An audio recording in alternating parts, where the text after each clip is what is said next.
नमस्कार, आप सभी का स्वागत है आपका अपना यूट्यूब चैनल नाद वाटिका पे। आज हम लोग पढ़ेंगे जीवन परिचय, जीवनियाँ, बहुत सारे संगीतज्ञ का जीवनियाँ। तो दोस्तों वीडियो को लाइक सब्सक्राइब करें, ज़्यादा से ज़्यादा शेयर करें। तो चलिए शुरू करते हैं आज का क्लास। आज हम लोग सबसे पहले पढ़ेंगे विष्णु नारायण भातखंडे के बारे में। पंडित विष्णु नारायण भातखंडे।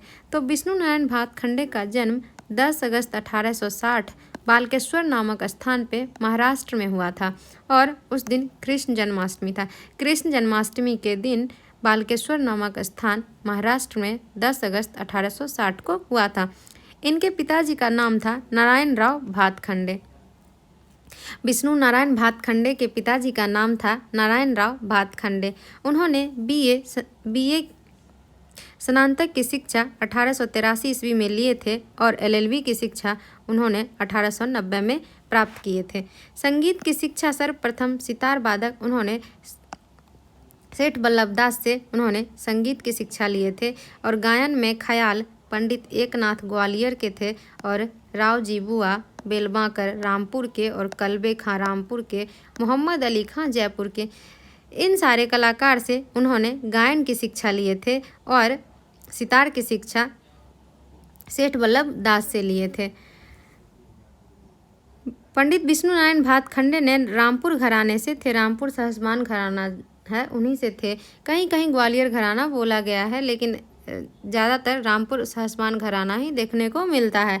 इन्होंने 10 थाट दिए, जिसमें जो कि 10 थाट आज प्रचलन में है। थाट पद्धति दिए। भातखंडे स्वरलिपि पद्धति बनाए, जो आधुनिक काल में अभी भी उसी पे आधार पर संगीत आधारित है। राग का समय सिद्धांत भी उनके द्वारा दिया गया। तो विष्णु नारायण भातखंडे ने थाट पद्धति दिए, स्वरलिपि पद्धति दिए और राग के समय सिद्धांत भी उन्होंने दिए। उनके कुछ महत्वपूर्ण ग्रंथ हैं, जैसे कि थ्योरी का एक ग्रंथ है भातखंडे संगीत शास्त्र, जिसका 4 भाग है और वो मराठी भाषा में है। और प्रैक्टिकल के लिए एक बुक दिए थे जिसका नाम था क्रमिक पुस्तक मालिका, जिसके 6 भाग हैं। तो क्रमिक पुस्तक मालिका, भातखंडे संगीत शास्त्र। क्रमिक पुस्तक मालिका बार बार एग्जाम में पूछे जाते हैं, तो आप लोग ध्यान में रखिएगा। क्रमिक पुस्तक मालिका जो कि भातखंडे के द्वारा दिया गया, जिसके 6 भाग हैं। सम्मेलन हुआ था सर्वप्रथम 1916 में बड़ौदा में सम्मेलन हुआ था, जिस ऑल इंडिया म्यूजिक एकेडमी खोलने का प्रस्ताव अखिल भारतीय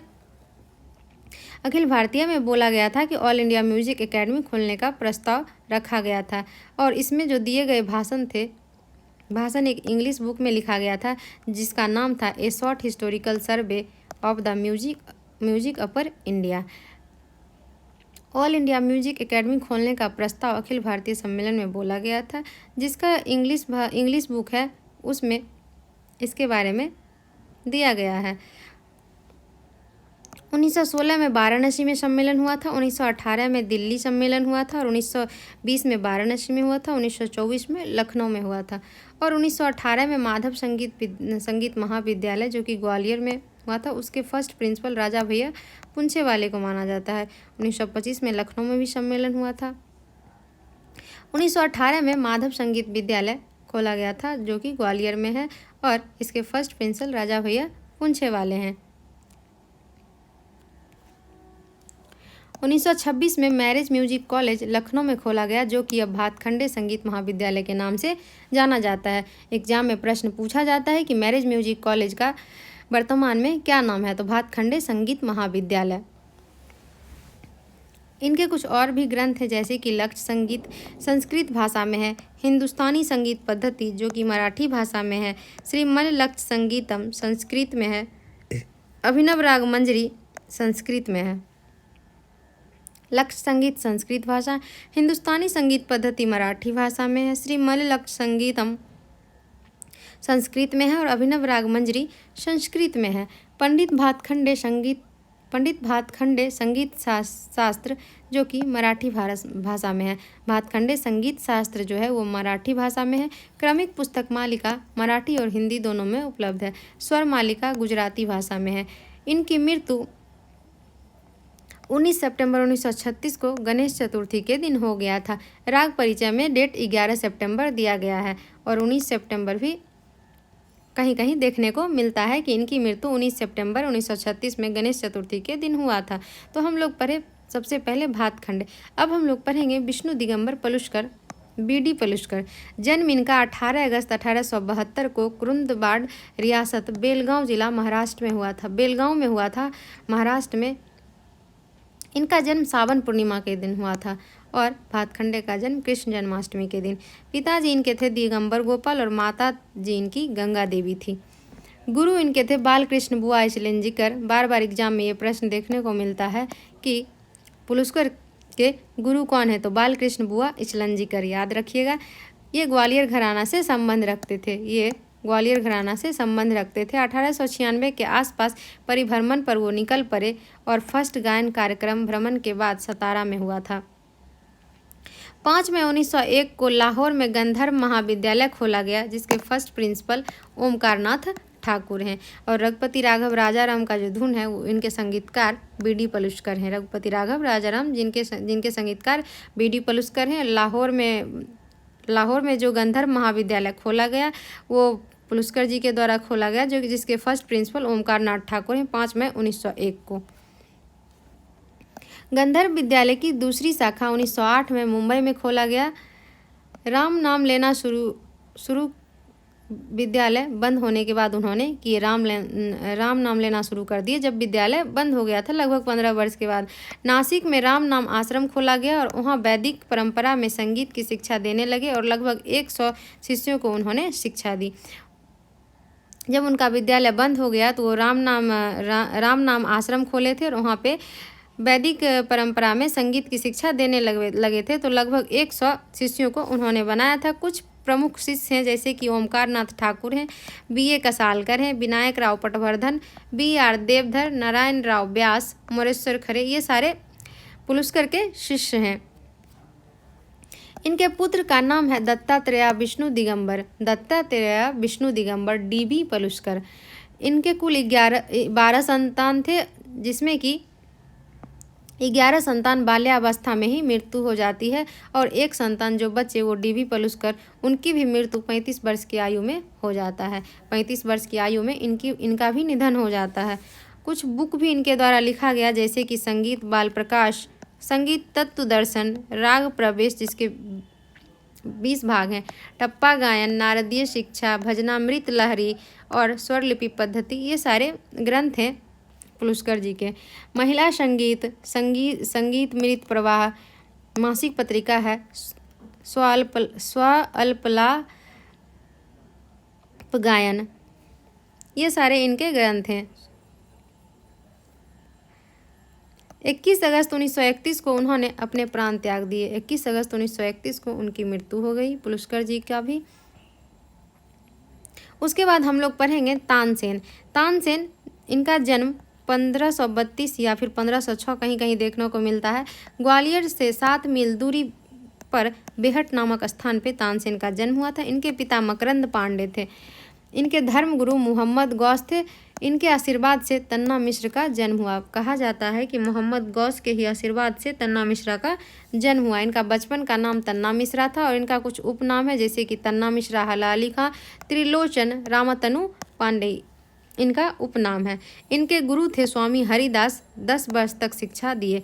10 वर्ष तक शिक्षा स्वामी हरिदास से उन्होंने लेते रहे। सर्वप्रथम रीवा के नरेश रामचंद्र के दरबारी संगीतज्ञ बने और रामचंद्र के मित्र राजा अकबर जो थे, राजा अकबर, रामचंद्र जी ने अकबर को 1556 के आसपास तानसेन भेंट किए। मतलब रामचंद्र जी जो थे वो उन्होंने अकबर को तानसेन को दे दिए और अकबर ने अपने 9 रत्नों में से तानसेन को एक रखा। अकबर के 9 रत्न थे जिसमें कि एक तानसेन थे।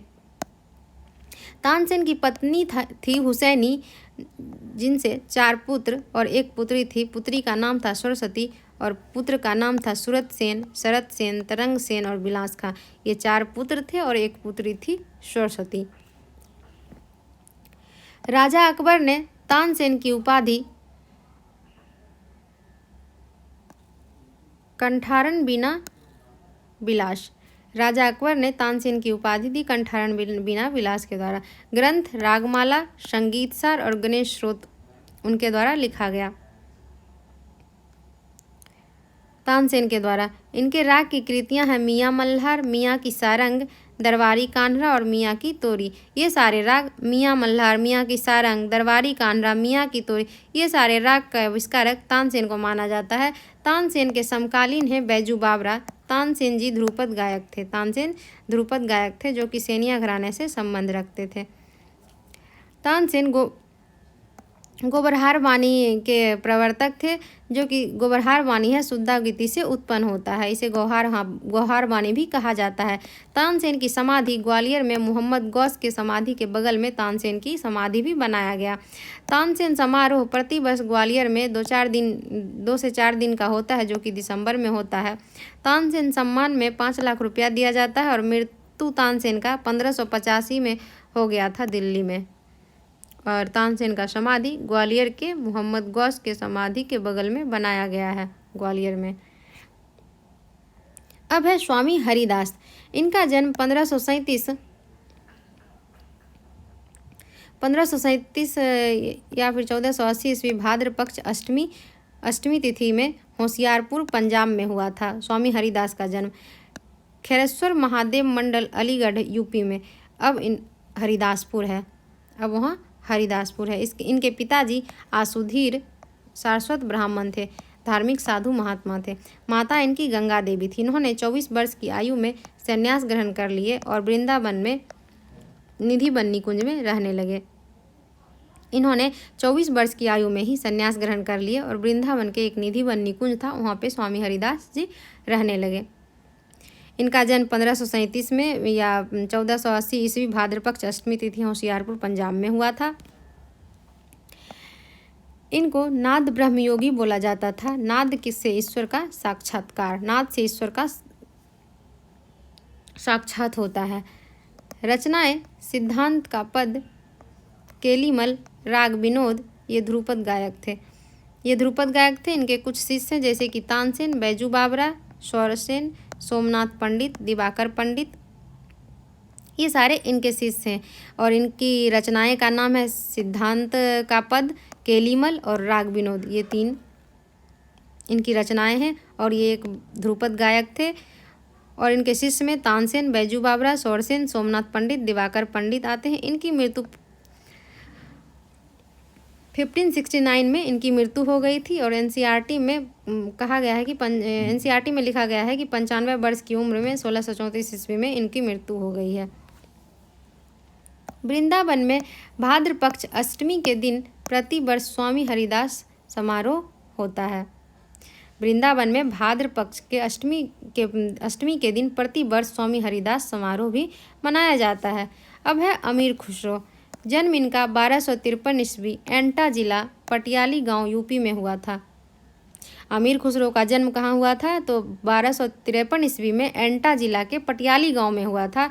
पूरा नाम इनका शमसुद्दीन अबुल हसन अमीर खुसरो है। अबुल हसन यामुनुद्दीन। पिताजी इनके सैफुद्दीन अमीर मोहम्मद सैफुद्दीन है। गुरु इनके शेख निजामुद्दीन औलिया हैं। अमीर खुसरो के गुरु शेख निजामुद्दीन औलिया हैं।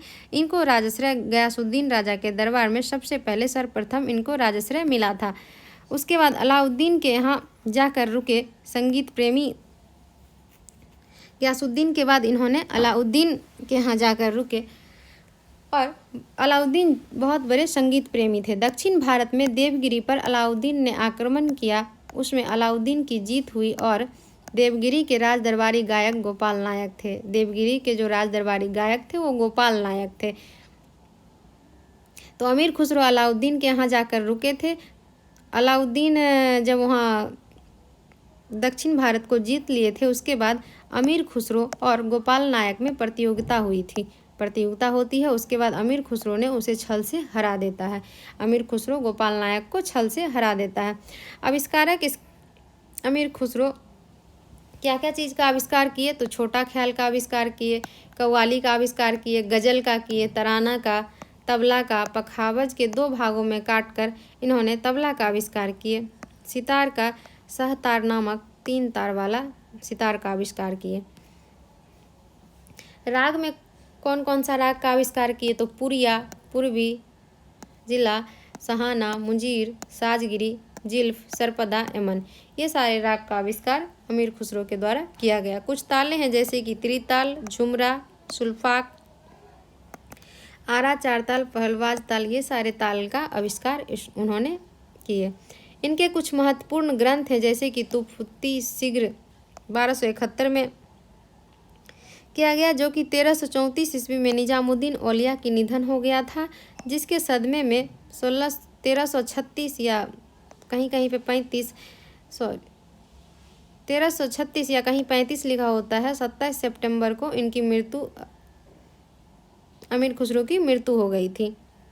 1334 में निजामुद्दीन औलिया का मृत्यु हुआ और 1935 से 36 में 27 सितंबर को अमीर खुसरो का भी मृत्यु हो गया था। प्रतिवर्ष अमीर खुसरो की पुण्यतिथि पर उर्स मनाया जाता है। अमीर खुसरो का जो पुण्यतिथि है, जिस दिन उनकी मृत्यु हुई थी, उस दिन उर्स मनाया जाता है।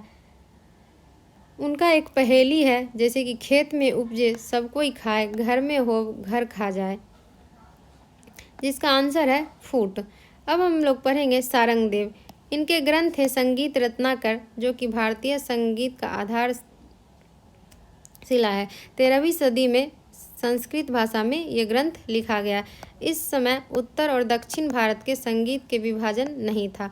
उस समय में उत्तर और दक्षिण भारत के संगीत का विभाजन नहीं था। इसे दोनों संगीत पद्धतियों का आधार ग्रंथ भी माना जाता है। संगीत रत्नाकर जो ग्रंथ है, दोनों संगीत पद्धतियों का आधार ग्रंथ माना जाता है। पिताजी इनके सोढल थे, काश्मीरी ब्राह्मण थे, देवगिरी के राजाश्रय में रहते थे। जन्म उनका 13वीं सदी के पूर्वार्ध में लगभग 1210 ईस्वी में। संगीत रत्नाकर मुख्य 7 अध्यायों में विभाजित है।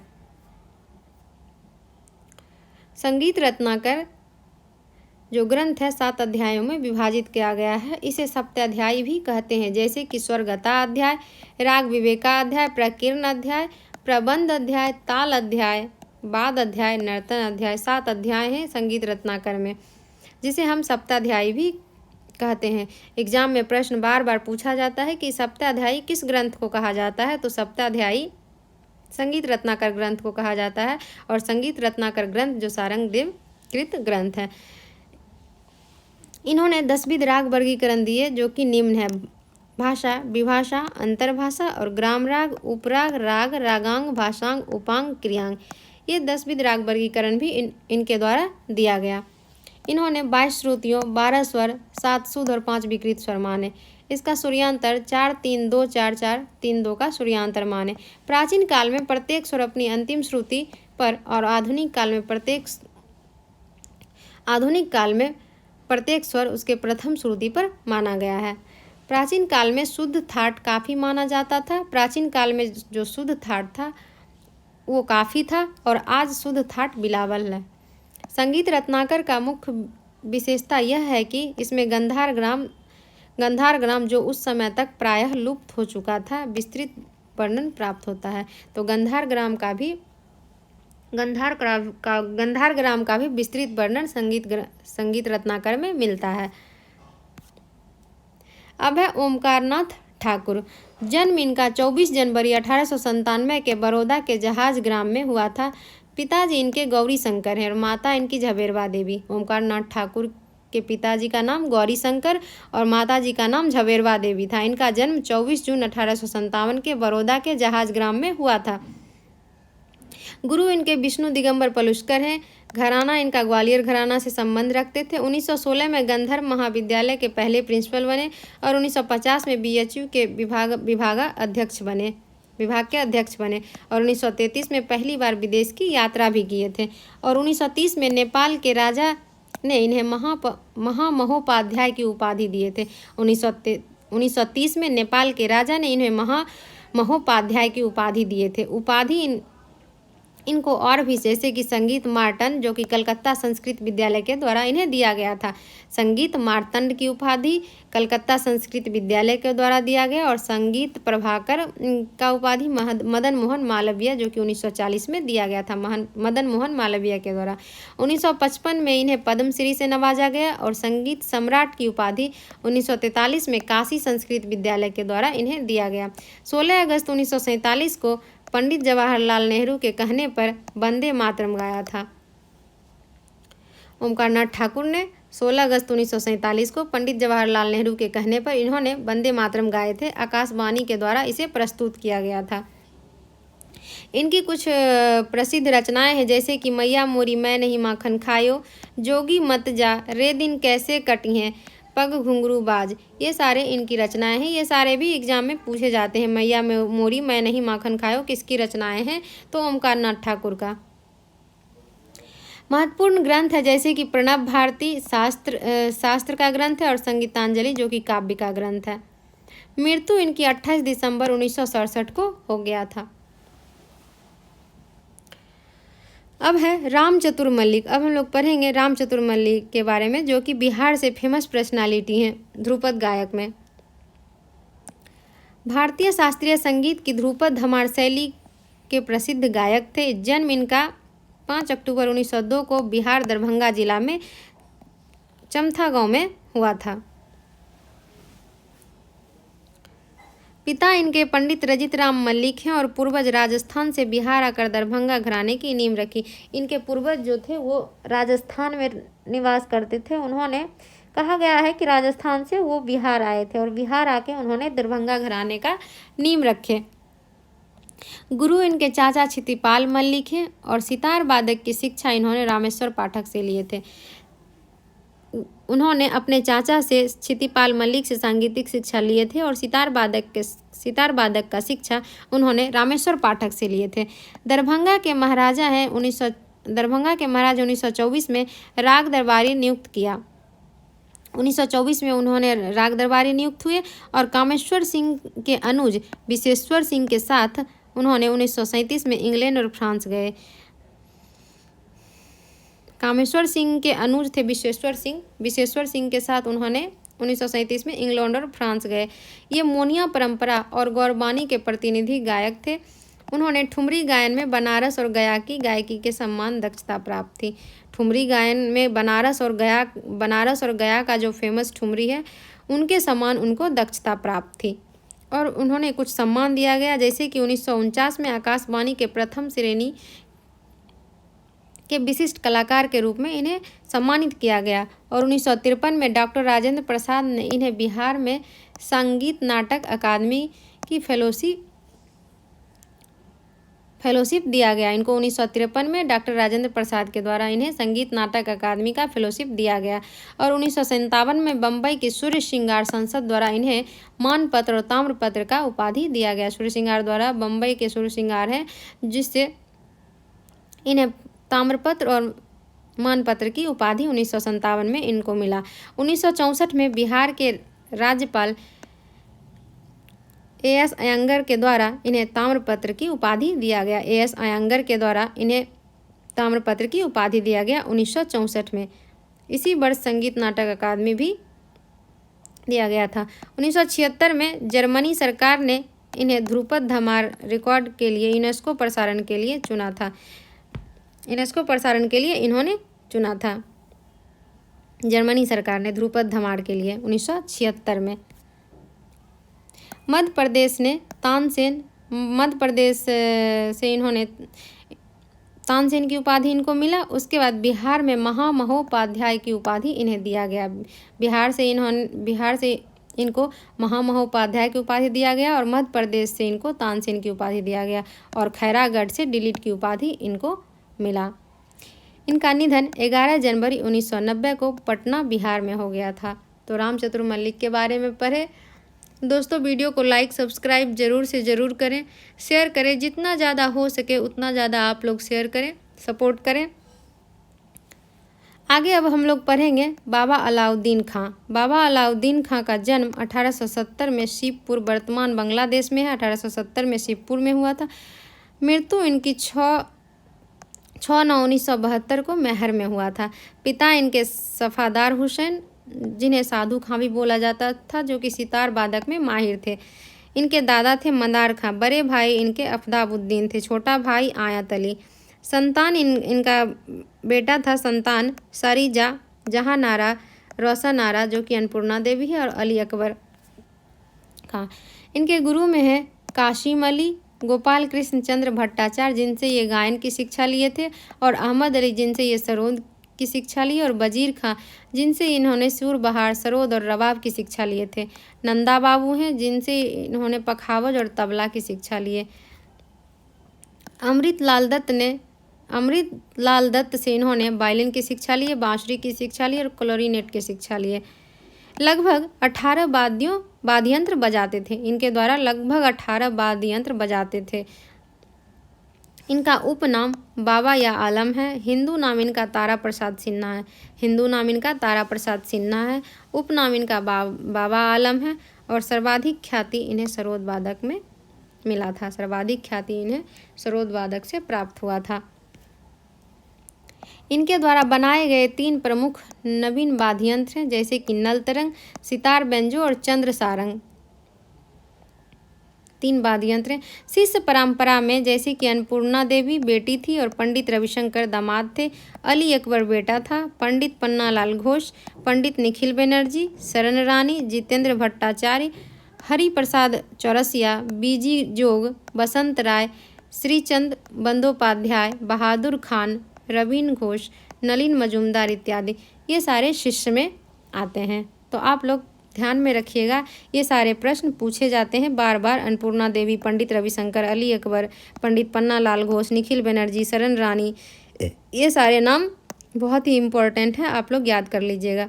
ध्यान में रखिएगा, 2-4 बार देखिएगा वीडियो तो ज़रूर ध्यान में रहेगा। प्रमुख राग का रचना की जैसे कि गांधी, भीम, दुर्गेश्वरी, राजेश्वरी, भुवनेश्वरी, हेमंती, मांझ खमाज इत्यादि। उनका सबसे प्रिय राग जो था वो मांझ खमाज था। सम्मान इनको मिला था 1952 में एमपी सरकार द्वारा संगीत नाटक अकादमी का, और 1958 में पद्म भूषण मिला, 1971 में पद्म विभूषण मिला और कोलकाता से भारत का गौरव प्राप्त हुआ। तानसेन संगीत की तरफ से इन्हें आफ्ताब-ए हिंद की उपाधि मिला।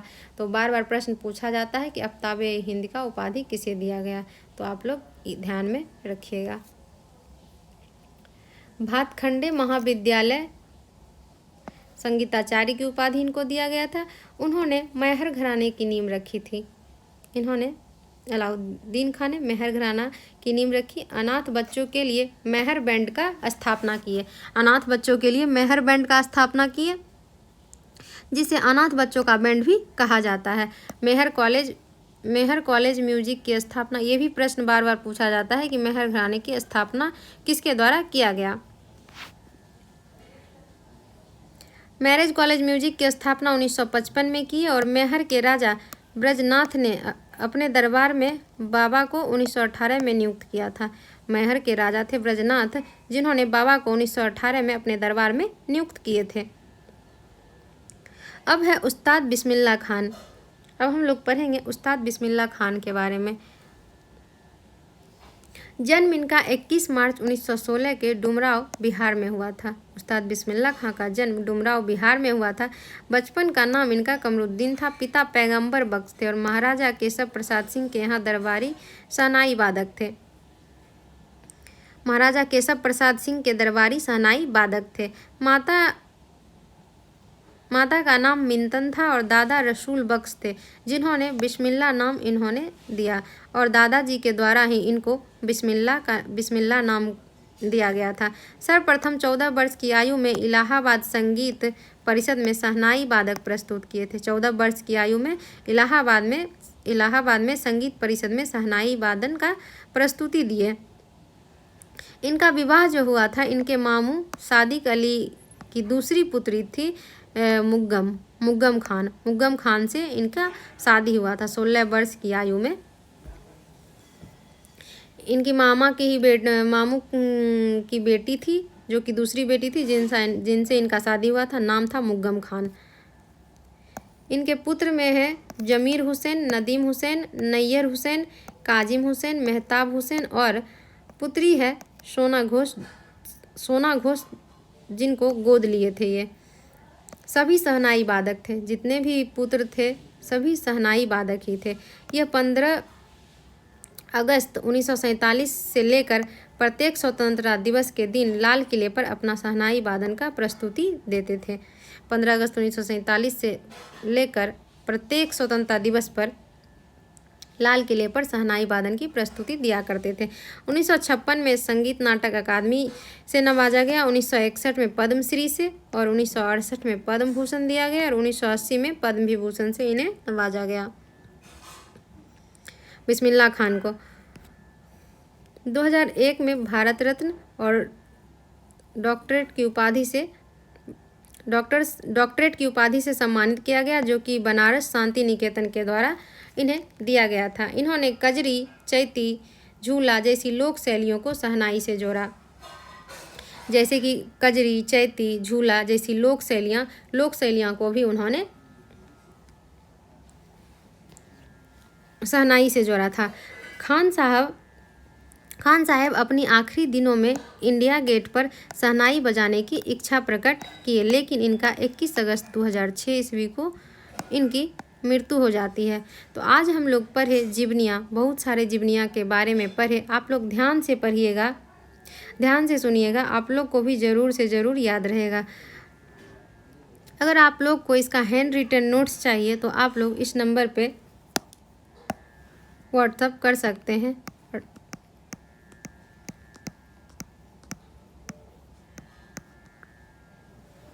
दोस्तों वीडियो को लाइक सब्सक्राइब जरूर करें, ज़्यादा से ज़्यादा शेयर करें। धन्यवाद।